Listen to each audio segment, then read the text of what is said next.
কলিজার টুকরা নবী যখন তায়েফের ময়দানে গেল, কালেমার দাওয়াত দিল, সমস্ত তায়েফের নেতা যারা দুষ্ট যুবকদেরকে নবীজির পিছনে লাগাইয়া দিল।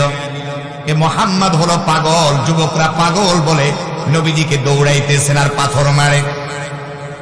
আল্লাহর পয়গম্বরকে হাতের পাথরগুলো নিয়ে যখন যুবকেরা ঢিল ছুঁড়ে ছুঁড়ে মারতেছে, নবীজির মাথায় পাথর লেগে মাথা ফেটে নবীজির রক্ত পড়তেছে, শরীরের মাঝে পাথরগুলো লাগে, শরীর থেকে রক্ত দর দর করে বের হয়ে যায়। আমার কলিজার টুকরা নবী তিনবার তায়েফের ময়দানে বেহুশ হয়ে যায়। পাথরের আঘাত বুঝেন কি কষ্ট। রেল লাইনের কাছে যাবেন, এক একটা পাথর হাতে নিয়ে বুঝবেন আমার নবীকে কিভাবে করে কাফের আর বেঈমানেরা কষ্ট দিয়েছে। আল্লাহর পয়গম্বর যখন বেহুশ হয়ে গেল, নবীজি আমার হুশ হওয়ার পরে ফেরেশতা জিবরিল আমিন আল্লাহর পয়গম্বরের কাছে আসলেন। পাহাড়ের দায়িত্বশীল ফেরেশতা নবীজির খেদমতে আসলেন। আল্লাহর পয়গম্বরকে পাহাড়ের দায়িত্বশীল ফেরেশতারা ডেকে বলে, নবীজি আপনি শুধু একটা বার আমাদেরকে অনুমতি দেন, দুই পাশের পাহাড় চাপা দিয়া কাফের বেঈমানদেরকে ধ্বংস করে দেই। আল্লাহর পয়গম্বর বলেন, না রে জিবরিল, তোমরা যদি এই সমস্ত মানুষগুলাকে ধ্বংস করে দাও, যেই কালেমার দাওয়াত নিয়ে আমি কাজ করতেছি, এই কালেমার দাওয়াত আমি কাদের মাঝে গিয়ে পৌঁছিয়ে দেব। সুবহানাল্লাহ।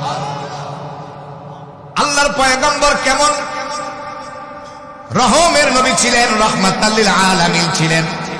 এজন্য তো নবীজির শান সম্পর্কে আল্লাহ পাক কোরআনের ভিতরে বলেন, ওয়ামা আরসালনাকা ইল্লা রাহমাতাল লিল আলামিন।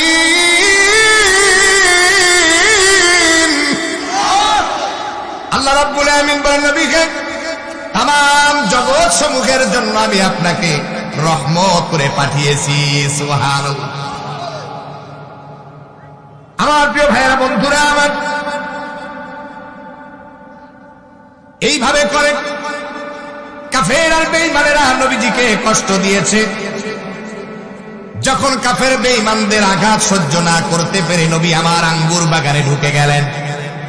যিনি আঙ্গুর বাগান পরিচর্যা করতেন, লোকটা দেখতেছেন নবীজির শরীরের মাঝে রক্ত দেখা যায়, দৌড়ে কাছে আসলেন, শরীরটাকে মুছিয়ে দিলেন।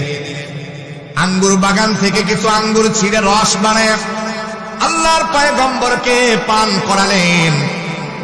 নবীজি আমার ডেকে বলে, তোমার নাম না আব্বাস, তোমার বাড়ি না অমুক নবীর এলাকায়? বলে, হ্যাঁ, আপনি কেমনে জানেন? নবী আমার ডাক দেয়া বলে, আব্বাস শোনো, আল্লাহ পাক এক নবীর খবর আর এক নবীর কাছে জানায়া দিয়েছে। আমার প্রিয় ভাইয়েরা, এই ছিল নবীদের প্রতি জুলুম আর নির্যাতন। হযরত ইব্রাহিম আলাইহিস সালাতু ওয়াস সালাম যখন তার কওমের লোকদের কাছে কালেমার দাওয়াত দিলেন, কালেমার দাওয়াত তো গ্রহণ করলই না, বরং তার জন্য আগুনের কুণ্ডলী সাজানো হলো। নবী ইব্রাহিম আলাইহিস সালাতু ওয়াস সালামকে জেলখানায় বন্দী করা হলো। দীর্ঘদিন জেলখানার মাঝে নবী ইব্রাহিম আলাইহিস সালাতু ওয়াস সালামকে বন্দী করে আগুনের কুণ্ডলীতে যখন আগুন জ্বালিয়ে দেয়, তখন আল্লাহর পয়গম্বর ইব্রাহিম খলিলুল্লাহকে বের করা হলো। অনেক রকম প্রস্তাব দেওয়া হলো, কোন প্রস্তাব তিনি গ্রহণ করলেন না। কাফের বেঈমানদেরকে ডেকে বলেন, ইমানের কারণে জীবনটাও দিতে রাজি, তারপর ইমান বিক্রি করতে রাজি না। হযরত ইব্রাহিম আলাইহিস সালাতু ওয়াস সালামের হাত বাঁধলেন, পা বাঁধলেন। আগুনের কাছেও তো যাওয়া যায় না। মুফাসসিরিনগণ লেখেন, আগুনের এত তাপ, আকাশের পাখি পর্যন্ত উপর দিয়ে উড়াইতে সাহস পায় না। বহু দূর থেকে আগুনের তাপ পাওয়া যায়, কেউ কাছে যাইতে পারে না, কেমনে ফেলবে? তখন তিনি চরকি বানায়া, কাফের বেঈমানরা চরকির উপরে উঠায়া হাত পায়ে রশি লাগায়া চরকির মাঝে ঘুরায় ঘুরায় ফেলবেন। এমন সময় আল্লাহর পয়গম্বরের কাছে জিবরিল আমিন এসে ডেকে বলেন, নবীজি, আপনাকে তো আগুনের মাঝে ফেলে দিতেছে, কিছুক্ষণ পরে তো আপনি আগুনে পড়ে যাবেন। আপনি একটা কাজ করে আমার কাছে সাহায্য চান।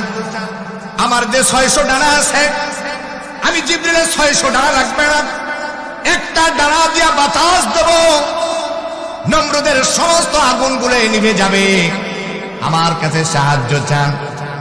আল্লাহর পয়গম্বর ইব্রাহিম খলিল দেখে বলেন, হাসবুনাল্লাহু ওয়া নি'মাল ওয়াকিল, নি'মাল মাওলা ওয়া নি'মান নাসির। আমার জন্য কে যথেষ্ট বলেন? জোরে আল্লাহকে প্রাণ ভরে ডাক দেন, কে? আরো চিল্লায়া বলেন, কে? আল্লাহর পয়গম্বর ইব্রাহিম খলিলের কথাটা এত ভালো লেগেছে। আল্লাহ, আমি তোমার কাছেই সাহায্য চাই, তুমি আমার জন্য যথেষ্ট। আল্লাহ পাক আগুনকে কল করে বলেন, আগুন রে, আমার ইব্রাহিম খলিলের জন্য ঠান্ডাদায়ক স্থান হয়ে যাও। সুবহানাল্লাহ। আল্লাহ পাক রব্বুল আমিন সূরাতুল আম্বিয়ার ভিতরে কি চমৎকার করে বলেন, কুলনা ইয়া নারু কুনি বারদান ওয়া সালামান আলা ইব্রাহিম। আল্লাহ পাক বলেন, হে আগুন, আমার ইব্রাহিম খলিলের জন্য তুমি ঠান্ডাদায়ক স্থান হয়ে যাও। হযরত ইব্রাহিম আলাইহিস সালাম আগুনে পড়ে গেলেন। কাফের আর বেঈমানেরা চিন্তা করলো, ইব্রাহিমকে যে আগুনে ফালানো হলো, জ্বলে পুড়ে মনে হয় শেষ হয়ে গিয়েছে। এবার যখন ইব্রাহিম খলিলুল্লাহ আগুন থেকে যেই দিন বের হয়ে যায়, হাজার হাজার মানুষ সেখানে ভিড় জমাইতেছেন। ইব্রাহিম খলিল আগুনে পুড়ে শেষ হয়ে গেছে। ওরা তাকায় দেখে আল্লাহর পয়গম্বর ইব্রাহিম খলিলুল্লাহ আগুনের ভিতরে হেঁটে হেঁটে বেড়াইতেছে। খুব মানুষ আমার দিকে, কোরআনের দামের চেয়ে কোন নেতার দাম বেশি না কিনা বলেন? আমার দিকে চোখে, আমার দিকে, আরো দিকে, খুব মনোযোগ আমার দিকে। প্রিয় ভাইয়ের আমার, হযরত ইব্রাহিম আলাইহিস সালাতু ওয়াস সালাম আগুন থেকে বের হলেন। কাফের বেঈমানরা দেখলো আল্লাহর পয়গম্বর ইব্রাহিম আল্লাহর প্রতি ঈমান আনার কারণে ওনার পুরো শরীর তো জ্বালানো দূরের কথা, ইব্রাহিম আলাইহিস সালামের একটা পশম পর্যন্ত আগুন জ্বালাইতে পারে না। এই আগুন কার কথা শুনে ভাই? জোরে বলেন, কার কথা? আমার কলিজার টুকরা ভাইরা রে আমার, আমি মুত্তাকিদের গুণাবলী সম্পর্কে আলোচনা করতেছিলাম। মুত্তাকিদের প্রথম গুণ হলো আল্লাযীনা ইউমিনুনা বিল গায়ব, যারা অদৃশ্য বিষয়সমূহের প্রতি ঈমান আনবে, গায়েবের প্রতি ঈমান আনবে। 2 নম্বর আল্লাহ রাব্বুল আলামিন বলেন, ওয়া ইউকিমুনাস সালাত, তারা নামাজ কায়েম করবে। কি কায়েম করবে বলেন? নামাজ কায়েম করবে। আল্লাহ রাব্বুল আলামিন কোরআনের বহু জায়গায় নামাজ কায়েম সম্পর্কে আল্লাহ পাক আয়াত নাযিল করেছেন। আল্লাহ রাব্বুল আলামিন বলেন, ওয়া আকিমুস সালাতা ওয়া আতুজ যাকাতা ওয়ারকাউ মা'আর রাকিঈন। আল্লাহ পাক বলেন, ওয়া আকিমুস সালাত, নামাজ কায়েম করো, ওয়া আতুজ যাকাত, যাকাত প্রদান করো, ওয়ারকাউ মা'আর রাকিঈন, রুকুকারীদের সঙ্গে তোমরা রুকু করো। সুবহানাল্লাহ। কার সাথে রুকু করব? রুকুকারীদের সাথে রুকু করতে। আমাদের তো মাঝে মাঝে আবার নামাজের একটা সিজন আছে, রুকু করার একটা সিজন আছে। সারা জীবন মাথায় টুপি দিবে না, কিন্তু যখন শুরু হয়ে যাবে সিজনটা, এখানে আসর পরে ওই মসজিদে গিয়ে আসর পরে। এরকম লোক আছে না নাই? মুইটা বানি দেয় না, কয় হলো আমার নেতার চরিত্র নাকি ফুলের মতো পবিত্র, গাঞ্জা খায় 5 ওয়াক্ত। আছে না নাই? দলিল দেখ, গাইন জবর গাজা, জবর গা, গাজা খা জবর খা, গাজা খা। আমরা কই গইন পেট গু খা জবর খা, তুই গু খা। কথা কয় না কেন? খাজার নামে মাজার করে দেখায় যারা খাজার শান, দিনে করে ভণ্ডামি আর রাত্রে মারে গাজায় টান। খাজার নামে মাজার করে দেখায় যারা খাজার শান, দিনে করে ভণ্ডামি আর রাত্রে মারে গাজায় টান। দিনে করে ভণ্ডামি আর রাত্রে মারে গাজায় টান। এই মাথা নাড়ে না, ঠিক কিনা? ঠিক কিনা? দাড়ি টুপি নাই রে কিছু, আছে শুধু চুল। সুন্নতের খবর নাই, সে আশেক রাসূল। মাজারে সারা বেলা চলে ওই নারীর মেলা, দেখলে যায় না চেনা মানুষ নাকি হনুমান। দিনে করে ভণ্ডামি আর রাত্রে মারে গাজাইটা। নামাজ রোজা ভাল লাগে না, পর্দা সে তো নাই, মুরিদেরা সেজদা করে ভণ্ড পীরের পায়ে। মাজারে যাবে যারা তারা হবে সর্বহারা, আমল সব ধ্বংস হবে, থাকবে না তাদের ঈমান। দিনে করে ভণ্ডামি আর রাত্রে মারে গাজাইটা। ল্যাংটা বাবার মতো কত ভণ্ড বাবা আছে, দুর্গন্ধে যায় না থাকা গেলে তাদের কাছে।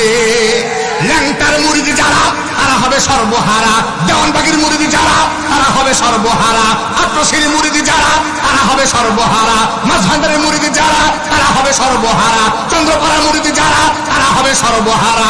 আমল সব ধ্বংস হবে, থাকবে না তাদের ঈমান। দিনে করে ভণ্ডামি আর রাত্রে মারে গাজাইটা।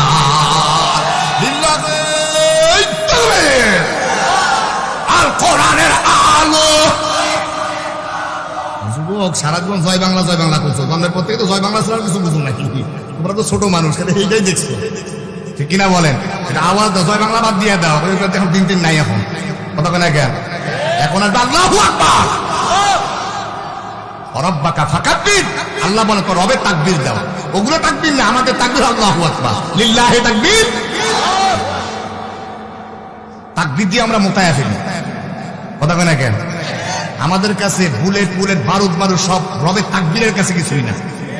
রবের তাকবীরের কাছে 3 সেকেন্ড টাইম নেই। হাতে থাকবে ডান্ডা লাঠি আর মুখে থাকবে আল্লাহু আকবার। লাঠি নিয়ে আগাইবা সামনে, একটা বাপের বেটাও এই সামনে থাকতে পারে। আমাদেরকে বলে খেলা হবে, আমরা বলি তোদেরকে পেলোয়ার মনেই করি না। খেলোয়াড়ের ঘোষণা ওরা দিয়া লেফটে সব কয়টা পড়ে গেছে ডান্ডার বাড়ি খাওয়ার ভয়েতে। মোল্লাদেরকে চিনে না, মাই শুরু করে দিলে কথা না কে। মুসলমান ভাইরা রে আমার, কষ্ট হইতেছে আপনাদের। আমি তো রংপুর থেকে আইছি, আমার তো কষ্ট হইতেছে। কলিজার টুকরা ভাইরা রে আমার, যুবক তরুণদের কপালে চুমু দিয়ে বলি, বুকে জড়িয়ে ধরে বলি, যুবক ইসলামের দিকে আসো, কোরআনের দিকে আসো। আল্লাহ রাব্বুল আমিন বললেন 2 নাম্বার মুত্তাকিদের গুণ কি বলেন? নামাজ কায়েম করবে। কি কায়েম করবে? নামাজ কায়েম করে দিবে। নামাজের গুরুত্ব ফজিলত আছে না নাই?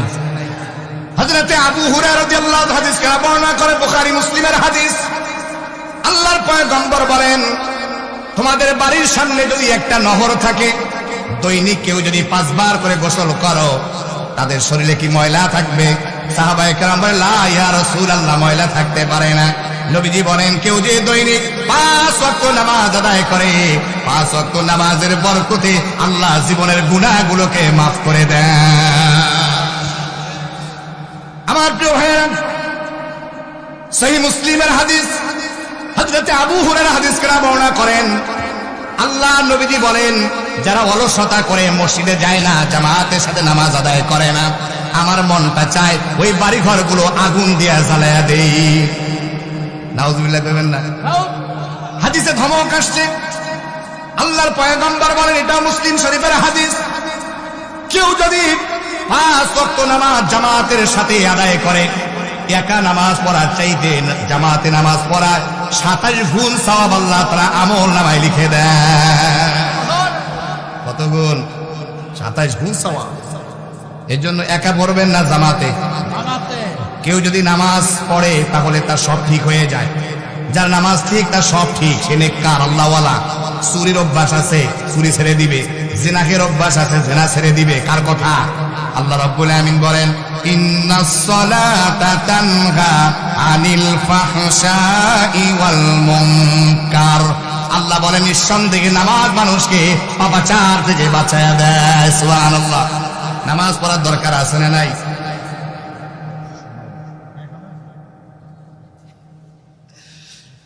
মুসলমান ভাইরা আমার, নামাজের গুরুত্ব ফজিলত আমরা বুঝি না। সাহাবায়ে কেরাম নামাজের